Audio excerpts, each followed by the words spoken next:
This is Ag Matters PM from the Iowa Agribusiness Radio Network, brought to you by the Iowa Soybean Association.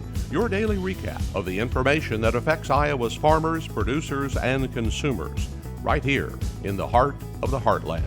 With reports from our award-winning broadcast team of Dustin Hoffman, Riley Smith, and Mark Magnuson. Now, from the IARN studios in Des Moines, here's Mark Magnuson. Hello and welcome into Ag Matters PM on the Iowa Agribusiness Radio Network. I'm Mark Magnuson. In today's show, I will be joined by Martha Smith from Bayer as we are at the National Association of Farm Broadcasting Convention in Kansas City. We will have more with Martha coming up on the show, but it's time now for a word from our sponsor, the Iowa Soybean Association and the Soybean Checkoff. You're watching Ag Matters PM. Iowa Soybean Association is driven to deliver for Iowa's 40,000 soybean farmers. We're proud to provide objective agronomic research, a helping hand with soil and water stewardship, and timely industry news powered by the Soybean Checkoff. Learn more at iasoybeans.com. In today's show, I am joined by Martha Smith of Bayer. Mark Magnuson for the Iowa Agribusiness Radio Network, and I'm joined today by Martha Smith. We are at the Bayer booth at Trade Talk NAFB. And Martha, could you tell me please your role within the Bayer organization? Yeah, nice to see you today. I am the head of stakeholder affairs for Bayer Crop Science. And here today we wanted to talk about the Modern Ag Alliance. You actually have a pin on your jacket here today with Modern Ag Alliance on it. First, could you give us the 40,000-foot overview of what the Modern Ag Alliance is? The Modern Ag Alliance is a coalition that was formed earlier this year to support farmers continuing to have access to crop protection tools. And the alliance was founded by Bayer, but is supported by more than 85 organizations across the U.S. at both the state and federal level, as well as representing more than 24 states. And that includes organizations that you would know in Iowa, such as the Agribusiness Association of Iowa and the Iowa Seed Association, Iowa Corn, Iowa Soy. All those great organizations there in Iowa are supporting this effort to make sure farmers continue to have access to crop protection tools. And then again, was it other crop protection companies also in the Modern Ag Alliance, not just Bayer? Not within the alliance, but are supporting the general effort. So the focus of the alliance is to show that this is a farmer-driven initiative, but from a legislative standpoint, there is support from other companies within the industry. So what is the end goal then? Is it to protect farmers' ability to still have these tools to use and make sure at the same time that, yes, they want to be safe, but they want to have access to these tools because they are so important? Yeah, maybe let me talk about the situation of what's going on and why there was the need to found the Modern Ag Alliance. So what we have going on is the litigation industry has spent millions of dollars on advertising to create controversy and misunderstanding around the labeling of crop protection tools in the U.S. And that has led to billions of dollars being spent on litigation related to that. And that's billions of dollars that could have been spent to create the next active ingredient, the next crop protection tool, to create new resources for farmers, but instead it's going to litigation expenses. And so we're at a point where this is not a path that will be able to continue forward and need to get back to having certainty that EPA is the authority in the U.S. when it comes to determining the human health effects and carcinogenicity of crop protection products. States have a role to play. Iowa Department of Ag absolutely, issues the state labels that fall in line with the federal label, and we support state departments of ag being able to continue to have state-specific labeling, but we want to make sure that those labels aren't directly conflicting the science of EPA. And so that's what this legislation is seeking to do, is to reassert that EPA is truly the authority for determining crop protection labels in the U.S. So in the simplest sense, it's basically getting everyone on the same page and making sure that everyone is understanding the basics, but also why it's necessary to have these tools and protect the farmer then at the end of the day, right? I would agree with that. I always think back to when I took a pesticide applicator exam earlier in my career, and the first thing you learn is the label is the law. And that is how we have all operated within the industry. And so when EPA issues a label and it says a product is not a carcinogen, that is the standard, and farmers and applicators and pesticide registrants should be able to know that that is the standard to follow, not only from a standpoint of applying, but also from a legal standpoint. And so that's what this legislation is seeking to do, and there was legislation in Iowa just this last year. It made it through the Senate. Unfortunately, ran out of time and didn't make it through the House in time, but we're looking forward to seeing if the legislation is filed again this coming year. But again, this is all about making sure farmers continue to have access to products like glyphosate. I think all of us in agriculture, we know glyphosate, we know the story, but that's not necessarily the case for legislators. And so the Modern Ag Alliance is trying to help to educate on the importance of a product like glyphosate. And glyphosate's been around 50 years now, has an incredible safety record, is approved around around the world. There are no health regulators anywhere that have found a safety issue with glyphosate.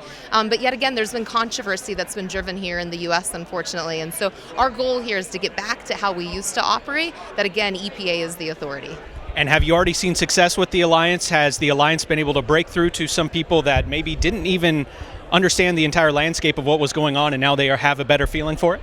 Great conversations last year, and so again, we were good progress with the legislators and getting through that the Senate there in Iowa. I might have said the House a minute ago. It's the Senate that I got through last year in Iowa. Apologies if I misspoke. So made tremendous progress there, but hopefully you've also seen there are advertisements throughout Iowa. Might have seen some billboards or digital advertising related to this. And again, we're just trying to help people to understand that role that glyphosate plays. And in particular right now, there's so much conversation about sustainability. There's so much conversation about food prices, and crop protection tools tie in with that. No-till agriculture and reducing, off-target movement, reducing water movement in fields, that's all fueled by glyphosate. The no-till system came to be because of glyphosate, and so we want to make sure we continue to have that. But then also back to the food price standpoint, we just saw last week with the election, right? This is a real issue in the U.S., and the reality is for farmers that crop protection tools help them to manage costs on their farm, and that has a direct impact on the costs that consumers see in the grocery store. So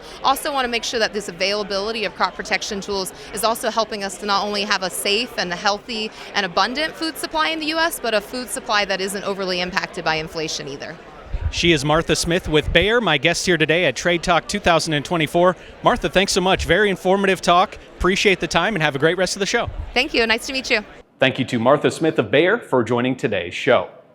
It is time now for our closing market coverage, and I'm joined now by Kenan Layden of agmarket.net. At the end of the trading day here on Friday, I'm joined now by Kenan Layden of agmarket.net. Kenan, how did we trade in the grains today? Yeah, grains had a good bounce back day after selling off throughout the week. It was a good, strong day. Soy oil was kind of the up leader today, pulling beans with it strongly. Some of the news on that was China has got rid of a rebate they had for exporters, which made the used cooking oil coming out of the country cheaper. So that may be repealed on December 1st, which would mean that used cooking oil being imported into the U.S. would be more expensive, and thus soybean oil would be more competitive with it. In addition, soy oil stocks, so the crush was up at record levels, but the stocks are still low at a 10-year low. So some good news there on the soybeans. And so grains were up and soy oil was the leader.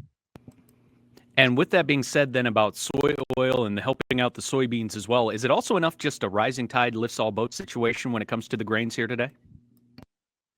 Yeah, that definitely could be. The market's reacted some here to news of Trump administration this week, increased tariffs. So some of those fears are alleviated here on a Friday, or the market sees some positivity. There's room to grow. Wheat hit some technical levels, at near some of the contract lows there in the December and March contracts, not quite making new lows, but, near those levels. So some of it could be technical and some of it could just be, like you said, the one market lifts the other. Let's go over to the other side of the ag markets now, Kenan, and the livestock complex. How did cattle and hogs trade on this Friday? Yeah, feeders had a huge day, up very strong today. Live cattle were also up, but not as strongly, and hogs were down today. And that big day for the feeder cattle, do you have a theory on that? Is that back to just the technical numbers, or what do you think we saw happen there today? Yeah, so a good question there, Mark. One thing that's interesting is cash has come back strong. The feeder cattle index yesterday was up, I think, over $2 at 251 and bounced up from 249. So there's some good cash demand. Tyler Shaw, who I shared office with, he was citing that those good rains in, that Kansas wheat growing area, sometimes they run steers and stocker animals on, that wheat down there. So with good rains and a potential wheat crop, you could see more demand within the U.S. for calves to run on that ground. So that could be one possible thing just to think about. Kenan Layden of agmarket.net, our guest here on Friday. Kenan, what's the best way for our listeners to get in touch for more marketing information? Yeah, check us on the web at eggmarket.net or call 1-844-4AGMRKT. Kenan, thanks so much for the time and have a great weekend. Thanks, Mark. Thank you to Kenan Layden of agmarket.net for our market analysis. Let's take a look at how the numbers closed today, and you can find those numbers anytime under our markets tab of our website at iowaagnet.com.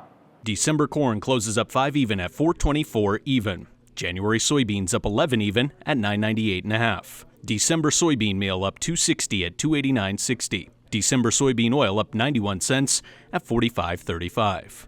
Chicago wheat up 6 1/4 at $5.36.5. Minneapolis wheat up 6 1/4 at $5.72 3/4. Kansas City hard red wheat up 7 at $5.40 even. December oats up 8 1/4 at $3.56 3/4. On the Merc, December live cattle unchanged at $182.95. November feeder cattle up $3.47 at $251.10. December lean hogs down 60 cents at $79.50. December pork cutout unchanged at $92.72. Class 3 milk up 4 cents at $19.94. This has been a check of the closing markets on the Iowa Agribusiness Radio Network. That wraps up our closing market coverage for Friday and brings us to the end of today's show. You can find all of our content on our website at iowaagnet.com. You can also subscribe to our YouTube channel, click on the notification icon as well to let you know whenever we have any new videos available for you. You can follow us on social media at Facebook, X, TikTok, and LinkedIn. And you can listen to our morning, midday, and closing market podcast wherever you find your favorite podcast at Apple, Amazon, Google, Spotify, and Podbean. Also, don't forget to check out our daily Iowa Ag Matters podcast. From the National Association of Farm Broadcasting Convention in Kansas City, I'm Mark Magnuson. For Riley Smith, Dustin Huffman, and Andy Peterson, we thank you for watching. This has been Ag Matters PM.